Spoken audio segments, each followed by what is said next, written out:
Top gun.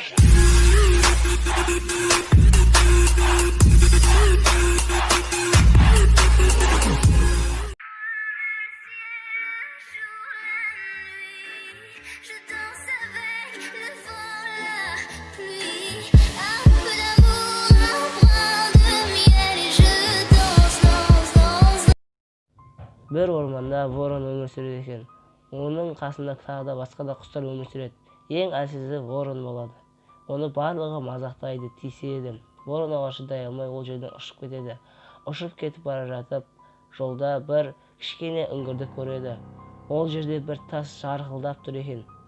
Ол сол үңгірге қарай ұшып барып, ішіне әрең кіріп алады. Және ол тасты ұстаған кезде, ол тастың күші воронға сіңеді.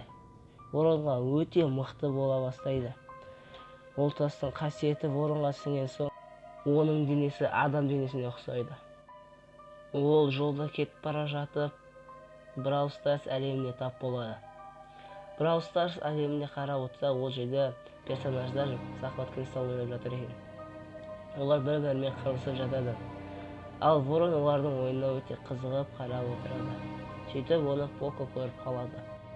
Сосын Поко воронға жақындап амандасады. Амандасқан кезде воронның яды Покоға шағылып кетеді. Кейін оның жаны бірте-бірте азая бастайды. Бірақ Поко өзін емдеп алады. Өзінің жанын көбейтіп емдеп алады. Кейін ворон ешкіммен дос бола алмайтынын түсінеді. Бірақ Покоға барып өзін емдеуін сұрайды. Поко өзінің ультасын қолданады, бірақ ештеңе де әсер етпейді. Бірақ оған қалай өзінің күшін қолдану керектігін үйретеді. Ол Риан мен Дэнниге барып, өзін Brawl Stars ойынына қосылуын қалайды.